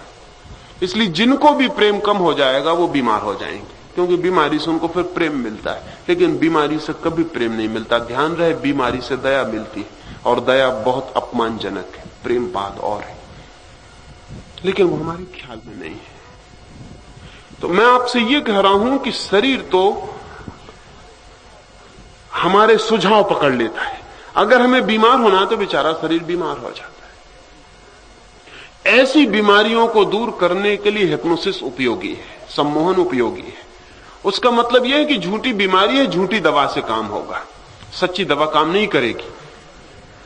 तो अगर हमने मान लिया है कि हम बीमार हैं, तो अगर इससे विपरीत हम मानना शुरू कर दें कि हम बीमार नहीं हैं, तो बीमारी कट जाएगी, क्योंकि बीमारी हमारे मानने से पैदा हुई थी। इसलिए हिप्नोसिस बड़ी कीमती चीज है। और इस आज तो विकसित मुल्कों में ऐसा कोई बड़ा अस्पताल नहीं है जहां एक हिप्नोटिस्ट ना हो, जहां एक सम्मोहन करने वाला व्यक्ति ना हो। अमेरिका के या ब्रिटेन के बड़े अस्पतालों में डॉक्टरों के साथ एक हिप्नोटिस्ट भी रख दिया है, कि क्योंकि बीमारियां 50 ऐसी हैं जिनके लिए डॉक्टर बिल्कुल बेकार है, तो उनके लिए हिप्नोटिस्ट काम में आता है। वो उनको बेहोश करना सिखाता है कि तुम बेहोश हो जाओ और ये भाव करो कि तुम ठीक हो रहे हो, तुम ठीक हो रहे हो। क्या आपको पता है कि दुनिया में 100 सांपों में सिर्फ 97 सांप, 3% सांपों में जहर होता है, 97% सांपों में कोई जहर ही नहीं होता। लेकिन कोई भी सांप काटे आदमी मर जाएगा। बिना जहर वाले सांप से भी आदमी मर जाता है। इसलिए मंत्र तंत्र काम कर पाते। मंत्र तंत्र यानी झूठी इलाज। अब एक आदमी को ऐसे सांप ने काटा है जिसमें जहर है ही नहीं। अब इसको सिर्फ इतना विश्वास दिलाना जरूरी है कि सांप उतर गया, बस काफी है, सांप उतर जाएगा, सांप चढ़ा ही नहीं।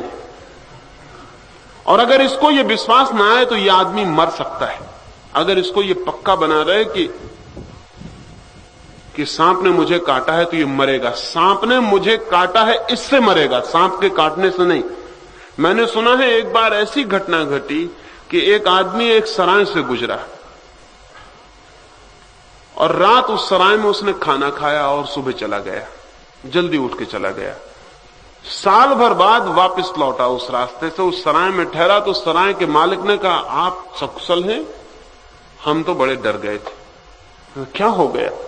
तो जिस रात आप यहां ठहरे थे जो खाना बना था उसमें एक सांप गिर गया, तो 4 आदमियों ने खाया, चारों मर गए। एक आप थे जो आप जल्दी उठ के चले गए, आपका हम बड़ी चिंतित थे, मगर आप जिंदा हैं। उस आदमी ने कहा सांप, अब वो आदमी वहीं गिर पड़ा और मर गया। साल भर बाद अगर सांप खा गया हूं, उसके हाथ पैर कपे, वो वहीं गिर पड़ा। उसके सराय के मालिक ने कहा घबराई मत, अब तो कोई सवाल ही नहीं। उसने कहा सवाल क्या, वो तो गया, अब तक जा चुका है। इस तरह की बीमारी के लिए हिप्नोसिस बहुत उपयोगी है, लेकिन हिप्नोसिस का मतलब ही इतना है कि जो हमने व्यर्थ ही झूठा ही अपने चारों तरफ जोड़ लिया है, उसे हम दूसरे झूठ से काट सकते हैं। ध्यान रहे, अगर झूठा कांटा किसी के पैर में लगा हो तो असली कांटे से कभी मत निकालना। झूठे कांटे को असली कांटे निकालने से बड़ा खतरा होगा। एक तो झूठा कांटा ना निकलेगा और असली कांटा और पैर में छिप जाएगा। झूठे कांटे को झूठे कांटे से ही निकालना होता है। ध्यान में और हिप्नोसिस में क्या संबंध है? इतना ही संबंध है कि जहां तक झूठे कांटे गड़े हैं वहां तक हिप्नोसिस का उपयोग किया जाता है।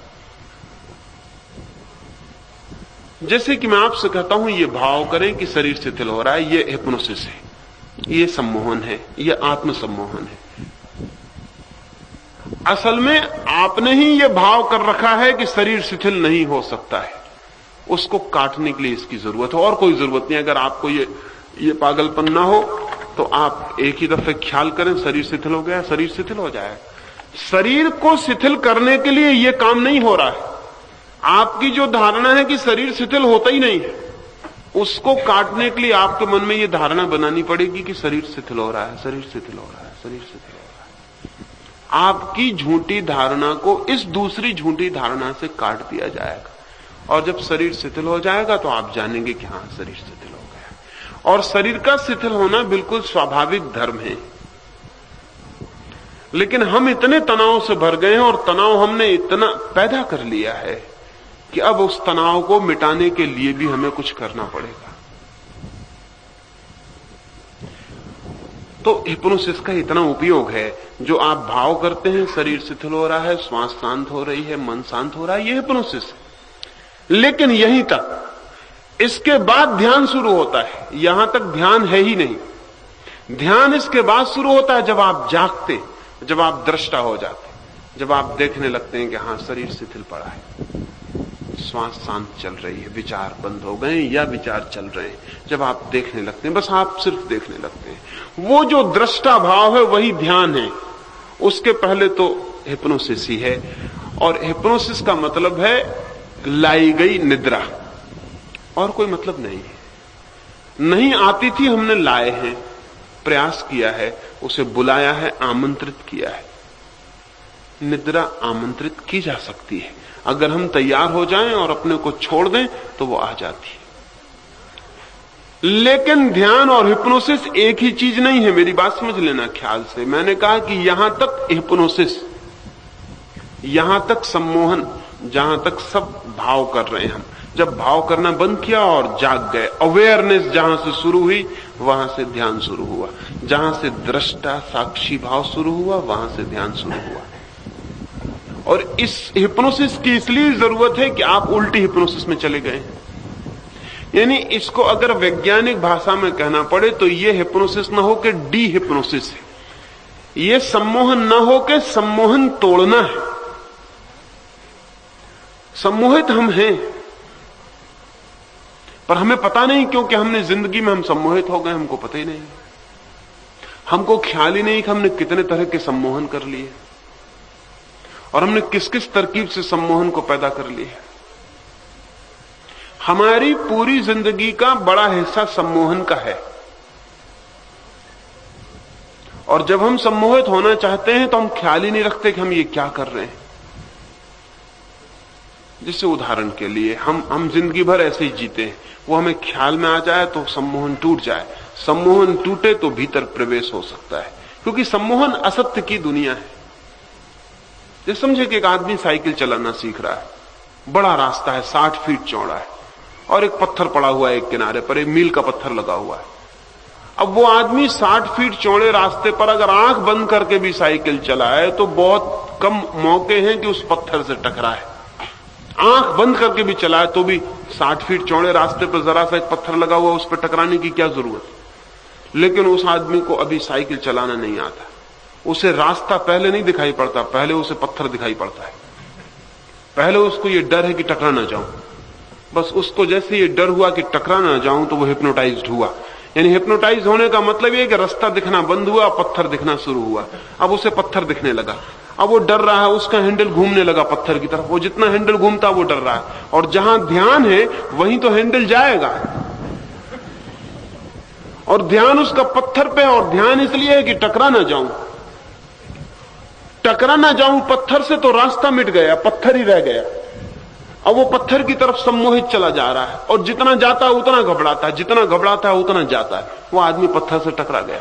सिक्खड़ आदमी को बड़ी हैरानी होती कि इतना बड़ा रास्ता था, मैं इस पत्थर से कैसे टकरा गया, इन बच के क्यों नहीं निकल सका। वो हिप्नोटाइज्ड हो गया। उसने ध्यान दिया पत्थर पर कि कहीं टकरा ना जाऊं। फिर पत्थर दिखाई पड़ने लगा। फिर जब पत्थर दिखाई पड़ने लगा तो हाथ ने वहीं मोड़ दिया, क्योंकि शरीर उसी तरफ जाता है जहां ध्यान जाता है। शरीर वहीं चला जाता है जहां ध्यान जाता है। शरीर तो अनुगामी है ध्यान का। अब वो चल पड़ा, और जितना वो डरा उतने ही पत्थर का ध्यान रखना पड़ा कि कहीं टकरा ना जाऊं, तो पत्थर को देखता रहूं। और जिसको उसने देखा उससे वो हिप्नोटाइज्ड हो गया, सम्मोहित हो गया, वो चला गया, वो पत्थर से टकरा गया। तो जिंदगी में जिन भूलों से हम बहुत सचेत होकर बचना चाहते हैं, अक्सर उन्हीं से टकरा जाएंगे, उनसे हम सम्मोहित हो जाएंगे। एक आदमी क्रोध से डरता है कि कहीं क्रोध ना आ जाए, और वो दिन में 24 घंटे में 24 बार पाएगा कि क्रोध आ गया। और जितना वो डरेगा कि क्रोध ना आ जाए, क्रोध पर सम्मोहित हो जाएगा, और फिर 24 घंटे क्रोध खोजने लगेगा। जो आदमी स्त्री से डरेगा कि कोई सुंदर स्त्री न दिखाई पड़ जाए, नहीं तो वासना उठाएगी, उसको 24 घंटे सुंदर स्त्रियां दिखाई पड़ेंगी। धीरे धीरे कुरूप स्त्रियां भी सुंदर हो जाएंगी। धीरे धीरे पुरुष भी स्त्रियां मालूम होने लगेंगी। पीछे से कोई साधु दिख जाए तो वो चक्कर लगा के देख के आएगा कि कौन है। बड़े बाल हो तो उसको शक हो जाएगी कहीं स्त्री तो नहीं। फिर उसको चित्रों में भी स्त्रियां दिखाई पड़ने लगेंगी। एक पोस्टर लगा हुआ, वो उससे भी सम्मोहित हो जाएगा। पोस्टर पे क्या है, सिर्फ कुछ रंग फेंका हुआ है, लेकिन पोस्टर भी सम्मोहित कर लेगा। वो एक नंगी चित्र को उठा के भी गीता में छुपा के, कुरान में छुपा के एक नंगे चित्र को देखेगा स्त्री के, और सोचेगा भी नहीं कि सिर्फ रेखाएं खींची हैं, इसमें इतना सम्मोहित क्यों हुआ जा रहा है। वो स्त्री से बचना चाहा है, वो घबरा गया है। अब स्त्री के सिवाय उसे कोई दिखाई ही नहीं पड़ता। अब वो मंदिर में चला जाए, मस्जिद में चला जाए, कहीं भी चला जाए, स्त्री ही दिखाई पड़ती है। ये भी सम्मोहित। तो जो समाज सेक्स विरोधी होगा वो समाज सेक्सुअल हो जाता है। जो समाज काम विरोधी होगा, जो कहेगा, काम की निंदा करेगा, उस समाज का पूरा चित्त कामुक हो जाएगा, क्योंकि जिसकी वो निंदा करेगा उससे ही सम्मोहित हो जाएगा, उस पर ध्यान चला जाएगा। जितना ब्रह्मचर्य की बातें होंगी उतने ही गंदे और व्यभिचारी लोग उस समाज में पैदा होंगे, क्योंकि वो ब्रह्मचर्य की अति चर्चा कामुकता पर चित्त को केंद्रित कर देती है। ये सब हमारी हिप्नोसिस है और हम इनमें जी रहे हैं। सारी दुनिया इनमें उलझी हुई है और इसको तोड़ना मुश्किल पड़ता है, क्योंकि तोड़ने के लिए हम जो करते हैं उससे हिप्नोसिस बढ़ती। इसी तरह हमने बहुत सी जिंदगी के न मालूम क्या क्या हिप्नोसिस बना रखी है और उनको हम पैदा किए चले जाते हैं और फिर उन्हीं में जीते रहते हैं। इनको तोड़ना जरूरी है ताकि हम जाग सकें, मगर तोड़ने के लिए भी, चूंकि ये झूठा सब जाल है, ठीक झूठे कांटे ही खोजने पड़ते हैं। इसलिए सब साधना एक अर्थ में झूठ को निकालने के लिए है और इसलिए झूठ है। सब साधना, सब मेथड, दुनिया भर में सब प्रयोग जिनसे हम परमात्मा की तरफ जाने की कोशिश करते हैं, झूठे हैं, क्योंकि परमात्मा से दूर हम कभी गए ही नहीं, सिर्फ हम ख्याल में चले गए। जैसे एक आदमी रात सोए द्वारका में और सपने में कलकत्ता पहुंच जाए। अब वो घबराने लगे रात में कि मेरी तो पत्नी बीमार है घर पर और मुझे तो द्वारका पहुंचना है और मैं कलकत्ता आ गया, मैं किस ट्रेन से जाऊं, किस टाइम टेबल को देखूं, किस हवाई जहाज को पकड़ूं, किस बस को पकड़ूं, कैसे जाऊं। पूछने लगे लोगों से कि मैं द्वारका कैसे जाऊं। तो अगर कोई उसको बताए कि तुम फला फला स्टेशन जाकर ट्रेन पकड़ लो, तो वो मुश्किल में पड़ जाएगा, क्योंकि पहली तो बात यह है कि वो कलकत्ते में नहीं है। कलकत्ते में होता तो ट्रेन पकड़ के द्वारका आ सकता था। वो कलकत्ते गए ही नहीं है कभी, सिर्फ कलकत्ता पहुंच गया है सपने में, कल्पना में, हिप्नोसिस में। तो उसको जो भी रास्ता बताया जाएगा वो सब मुश्किल में डाल देने वाला है। कोई रास्ता किसी मतलब का नहीं, सब रास्ते झूठे होंगे। और वो द्वारका लौटेगा तो सच्चे रास्ते से लौट ही नहीं सकता, क्योंकि सच्चा रास्ता हो ही नहीं सकता। वो कलकत्ता कभी पहुंचे ही नहीं कि वहां से कोई रास्ता पकड़ ले। अगर वो किसी ट्रेन में बैठ के द्वारका आएगा तो ट्रेन उतनी ही झूठी होगी जितना झूठा कलकत्ता था। और अगर कलकत्ते के हावड़ा स्टेशन से पकड़ेगा गाड़ी तो हावड़ा स्टेशन उतनी झूठा होगा जितना कलकत्ता था। और टिकट अगर खरीदेगा तो उतनी झूठी होगी। और रास्ते में अगर टिकट चेकर वगैरह आएंगे तो वो सब झूठे होंगे, स्टेशन वगैरह पड़ेंगे वो सब झूठे होंगे। फिर वो द्वारका आ जाएगा, फिर वो प्रसन्न होकर उठाएगा, तब हैरान होगा कि बड़े आश्चर्य की बात है, मैं तो अपनी खाट पर सोया हुआ, मैं कहीं गया नहीं था, तो मैं लौटा कैसे लौटा? जाना भी झूठ था, लौटना भी झूठ है। परमात्मा के बाहर कोई कभी गया ही नहीं है, जा भी नहीं सकता है, क्योंकि वही है, उसके बाहर जाने का उपाय नहीं है।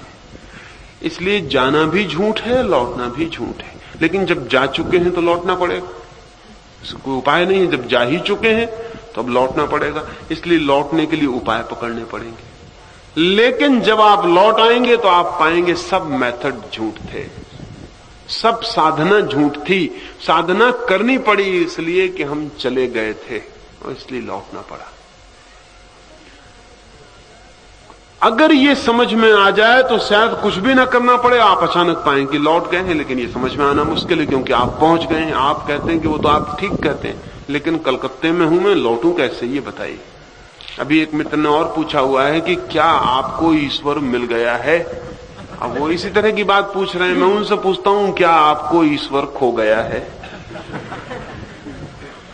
अगर मैं कहूं मिल गया है तो मैंने ये मान लिया कि वो खो गया था। वो मिला ही हुआ है। जब हमें लगता है खो गया है तब भी मिला हुआ है, तब भी सिर्फ हम एक सम्मोहन में खो गए हैं और लगता है खो गया है। इसलिए जो आदमी कहे कि हां मुझे ईश्वर मिल गया है, वो आदमी अभी गलती में है।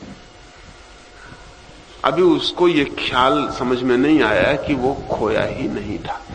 इसलिए जो जान लेते हैं वो ऐसा नहीं कहेंगे कि ईश्वर मिल गया है, वो ये कहेंगे उसे खोया ही नहीं था। जिस दिन बुद्ध को ज्ञान हुआ और गांव के लोग इकट्ठे हो गए और उन्होंने पूछा आपको क्या मिल गया है?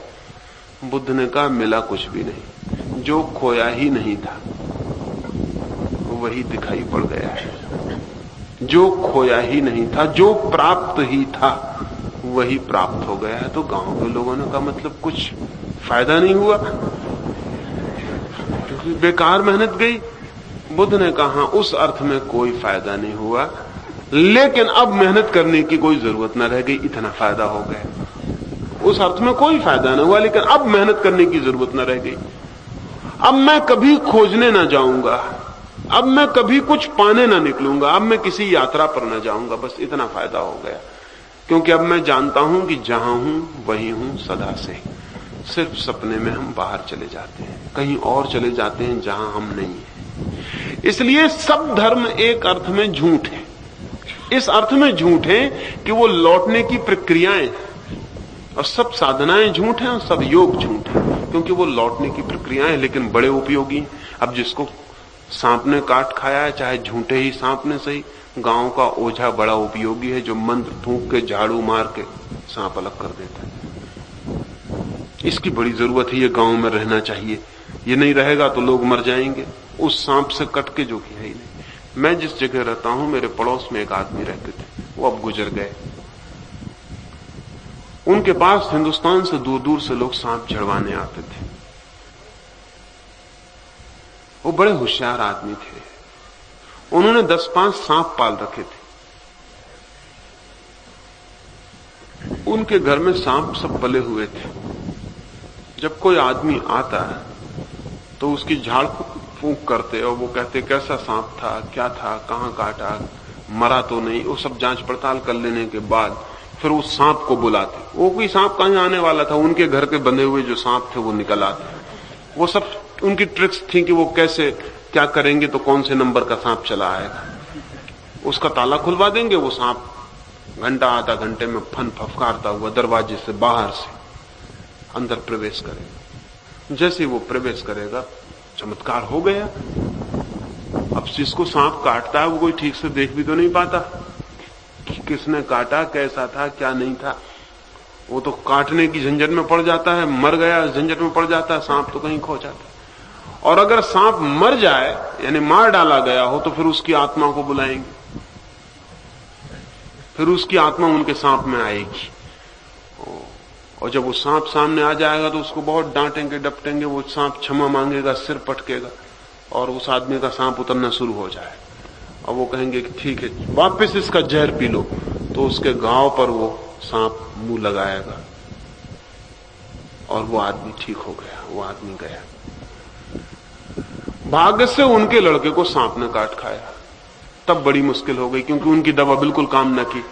वो मेरे पास भागे हुआ है, उन्होंने कहा मैं बड़ी मुश्किल में पड़ गया हूं, आप कुछ रास्ता बताइए। मेरे लड़के को सांप ने काट खाया और वो जानता है सब सांप घर में बंधे, ये सब चालबाजी है। अब मैं क्या करूं, ये तो मर जाएगा लड़का। अब कुछ मैं कर ही नहीं सकता। मैंने कहा आप तो इतने बड़े झाड़ने वाले हैं, आपके पास तो दूर दूर से आते हैं वो लोग, वो सब ठीक।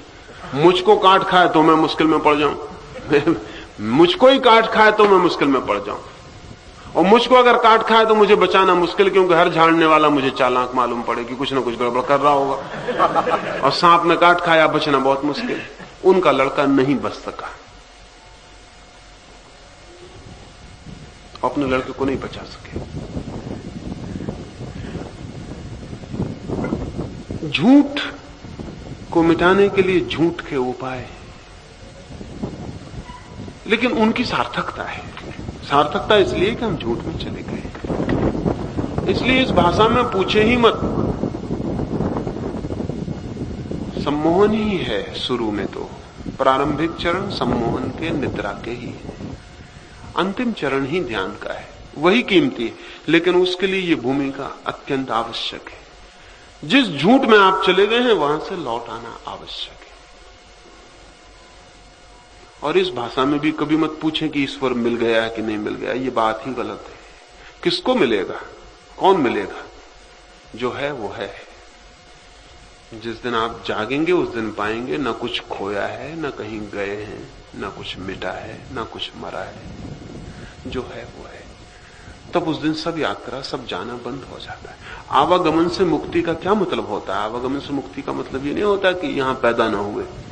आवागमन से मुक्ति का मतलब होता तब कोई आना जाना ना रहा, कहीं भी किसी तल पर भी आना जाना ना रहा, वो कमिंग और गोइंग गई। तब हम वहीं रह गए जहां हैं। और जिस दिन हम वहीं रह जाते हैं जहां हैं, उसी दिन आनंद के झरने फूट पड़ते हैं।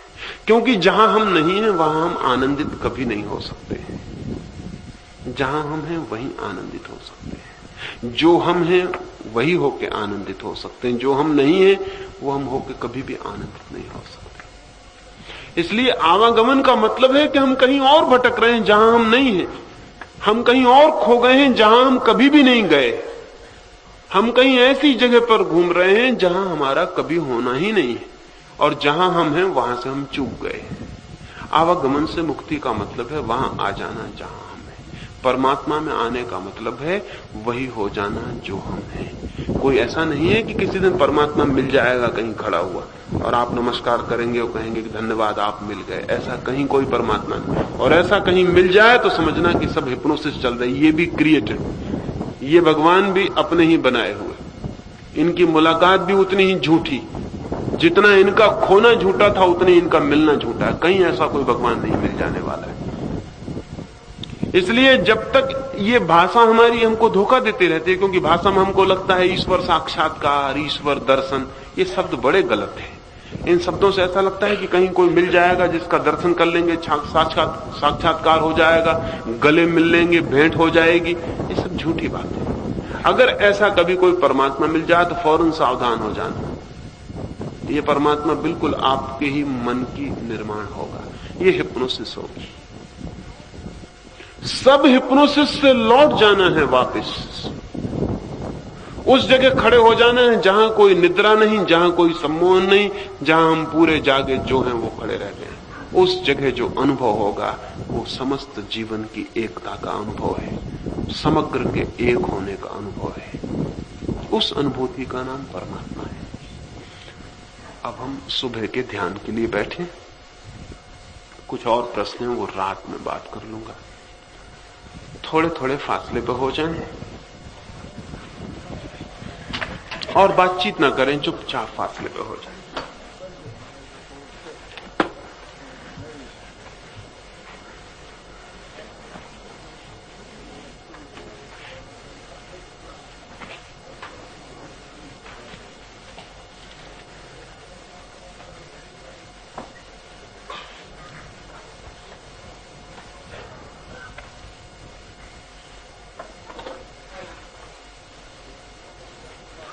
हाँ, जगह बना लें, जिन्हें लेटना हो वो लेट जाएं, वो लेटने लायक जगह बना लें। और बीच में भी किसी का गिरने जैसी हालत हो जाए तो उसे गिर जाना, उसे अपने को रोकना नहीं। और ऊपर ढलान पे चले जाएं, लेकिन जगह बना लें, क्योंकि पीछे किसी के ऊपर गिर जाएं या तो तकलीफ मालूम हो आपको भी और दूसरे का ध्यान भी बढ़ जाए, तो हट जाएं।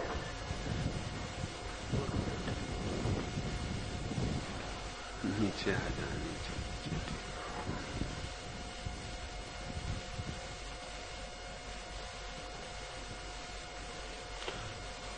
हाँ,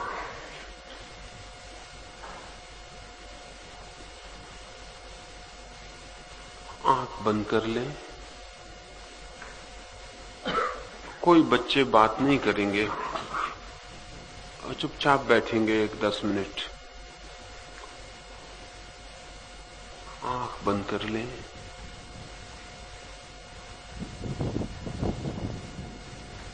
शरीर को ढीला छोड़ दें, शरीर को शिथिल छोड़ दें।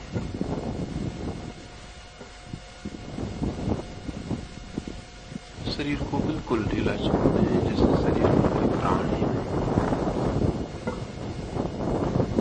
सारी शक्ति को भीतर चले जाने दें। शक्ति शरीर की भीतर जा रही है, भीतर बही जा रही है, भीतर हम सिकुड़े जा रहे हैं और शरीर एक खोल की तरह बाहर टंगा रह जाएगा, चाहे गिर जाए, चाहे अटका रह जाए, लेकिन बाहर एक कपड़े की खोल की तरह रह जाएगा। भीतर सरक जाएं और शरीर को शिथिल छोड़ दें। फिर मैं सुझाव देता हूं, मेरे साथ अनुभव करें। अनुभव करें, शरीर शिथिल हो रहा है, शरीर शिथिल हो रहा है,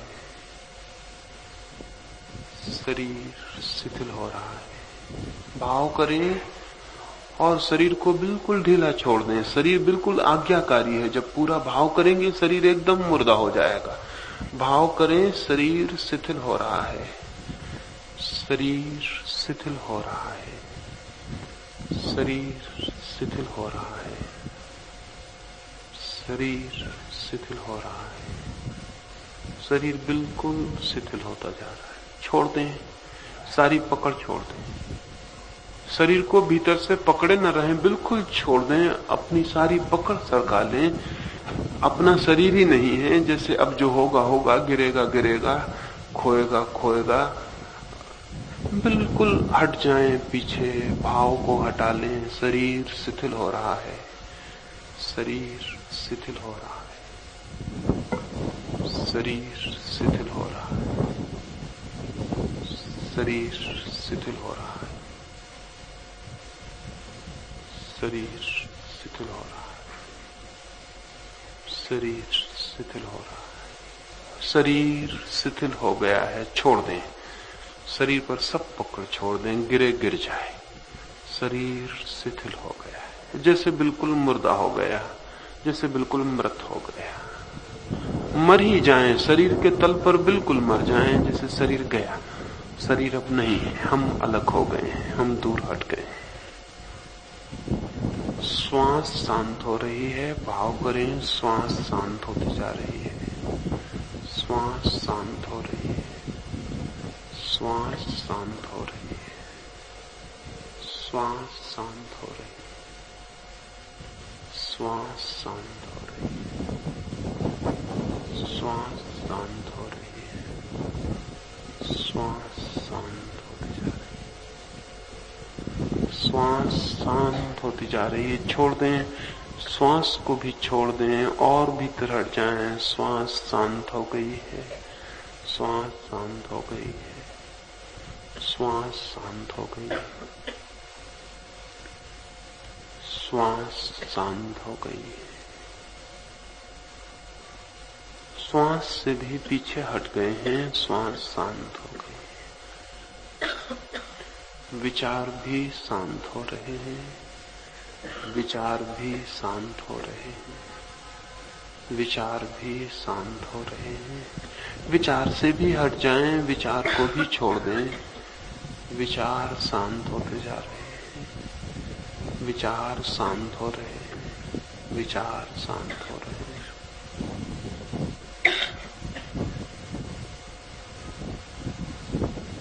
विचार शांत हो रहे हैं, विचार शांत हो रहे हैं।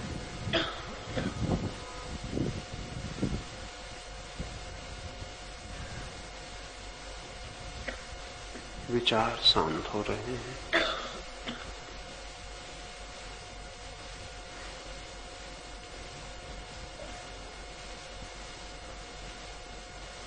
विचार भी छोड़ दें,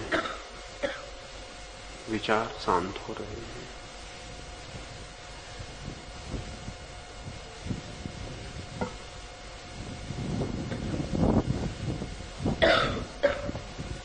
देखो वो 4 लोग पीछे से उठ जाओ वहां से, वो लड़के उठो, तुम उठ जाओ वहां से बाहर निकल जाओ। विचार शांत हो रहे हैं। पीछे लौट के देख रहे हो, खुद उठ जाओ वहां से। विचार शांत हो रहे हैं, विचार शांत हो रहे हैं। शरीर शिथिल हो गया, विचार शांत हो गए हैं।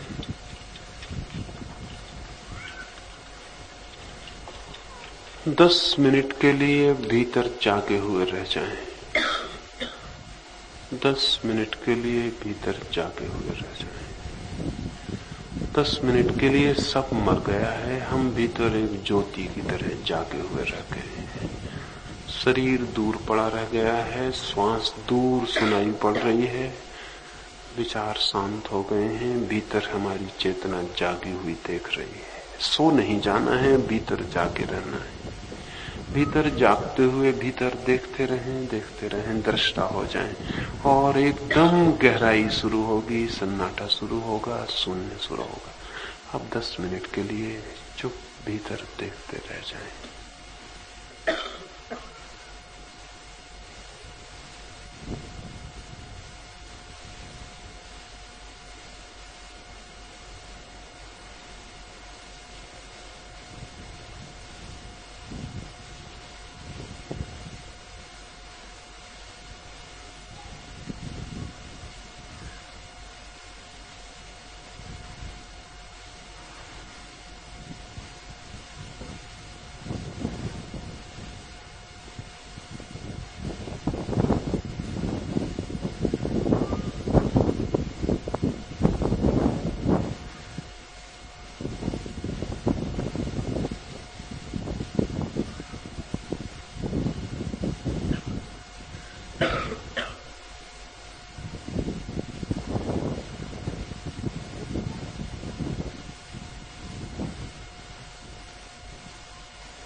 मन शांत हो गया है, मन बिल्कुल शांत हो गया है।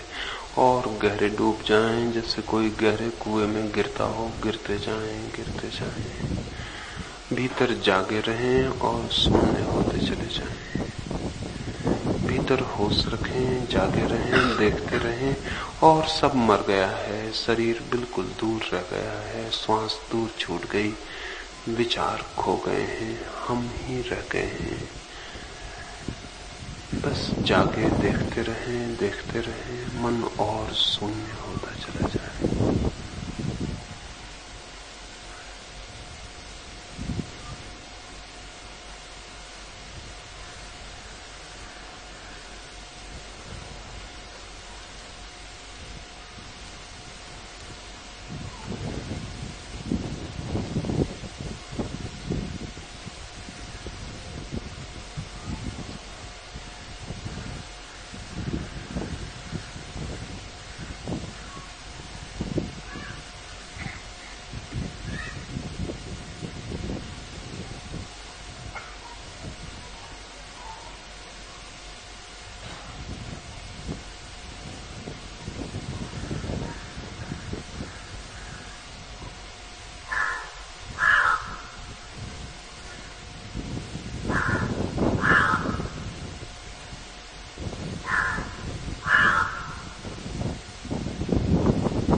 मन शांत हो गया है, शून्य हो गया है। देखें, भीतर जागे रहें, एक ज्योति की तरह भीतर साक्षी बने रहें।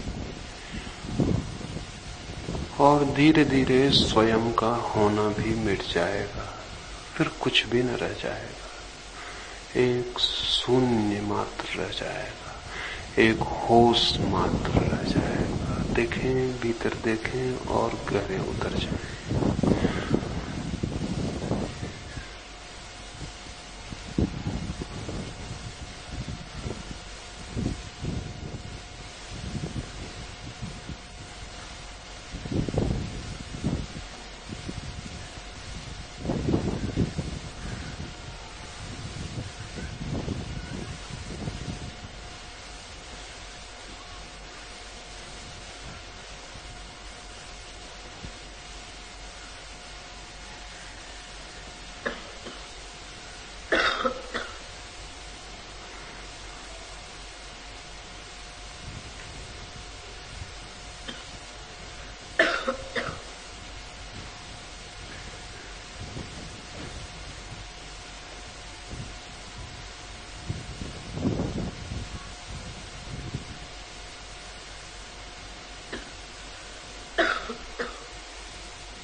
मन बिल्कुल शून्य हो गया है। देखें, भीतर साक्षी बने रहें।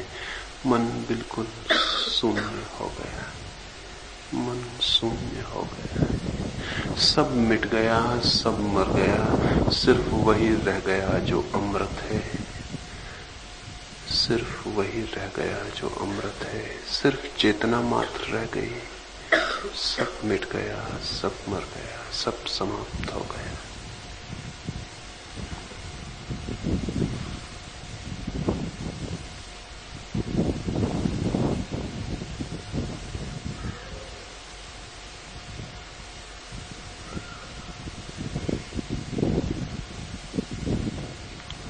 धीरे धीरे 2-4 गहरी श्वास लें।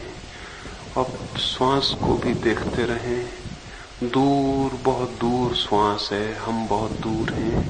धीरे धीरे गहरी श्वास लें। प्रत्येक श्वास के साथ मन और शांत हो जाएगा। धीरे धीरे गहरी श्वास लें, धीरे धीरे गहरी श्वास लें और देखें श्वास बहुत दूर है, शरीर बहुत दूर है। हम दूर खड़े देख रहे हैं श्वास को भी, शरीर को भी।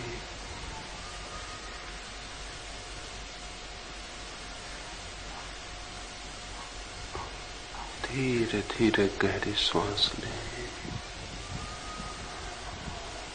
और फिर आहिस्ता आहिस्ता आंख खोलें, वापस लौट आए। जो लोग गिर गए हैं वो धीरे धीरे गहरी श्वास लेंगे, फिर बहुत आहिस्ता से आंख खोलेंगे, फिर बहुत धीरे धीरे उठेंगे। उठते न बने एकदम से तो थोड़ी और गहरी श्वास लेंगे, फिर उठेंगे। फिर भी उठते न बने तो लेटे रहेंगे, जल्दी नहीं करेंगे, धीरे धीरे उठ।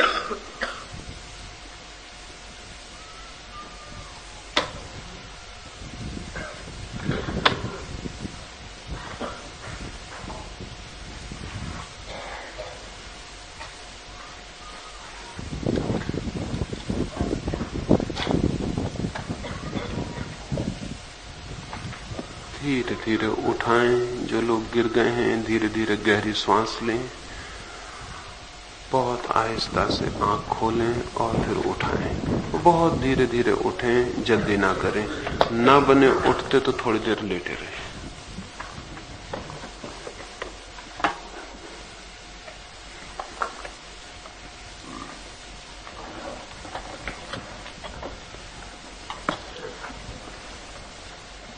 हमारी सुबह की बैठक पूरी हो गई।